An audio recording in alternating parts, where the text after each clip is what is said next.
চলে গেলেন বাংলার কিংবদন্তি শাফিন আহমেদ। ১৯৬১ সালে কলকাতায় জন্মগ্রহণ করেন শাফিন আহমেদ। মা মুসলিম, বাবা হিন্দু। বাবা ছিলেন বিখ্যাত সুরকার এবং মা ছিলেন বিখ্যাত সঙ্গীত শিল্পী এবং তাদের ঘরে জন্ম হয় শাফিন আহমেদের।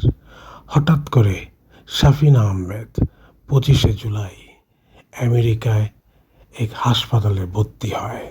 ভর্তি হওয়ার পর তাকে লাইফ সাপোর্টে নিয়ে যাওয়া হয়, কিন্তু ওই লাইফ সাপোর্ট থেকেই সে মৃত্যুবরণ করেন। তার এক কনসার্টে অংশগ্রহণ করার কথা ছিল, কিন্তু সে কনসার্টে অংশগ্রহণ করতে পারলেন না। চলে গেলেন এই দুনিয়ার মায়া ছেড়ে। অসংখ্য গান গেয়েছেন, ফিরিয়ে দাও আমার এই প্রেম, আজ জন্মদিন তোমার, নিঃস্ব এবং ১৯৮১ সালে প্রথম ব্যান্ড মাইলস তৈরি করেন। এইভাবেই শাফিন আহমেদ বাংলার প্রতিটি ঘরে ঘরে পৌঁছে যায় এবং লিজেন্ড আর আসবে কি না বলতে পারি না, তবে শাফিন আহমেদের এই মৃত্যুতে গভীর শোক এবং শ্রদ্ধা ভরে স্মরণ করছি তাকে। শ্রদ্ধা জানাই লিজেন্ড। ভালো থাকো, যেখানেই থাকো। মাই স্টার চ্যানেলের পক্ষ থেকে দোয়া এবং ভালোবাসা।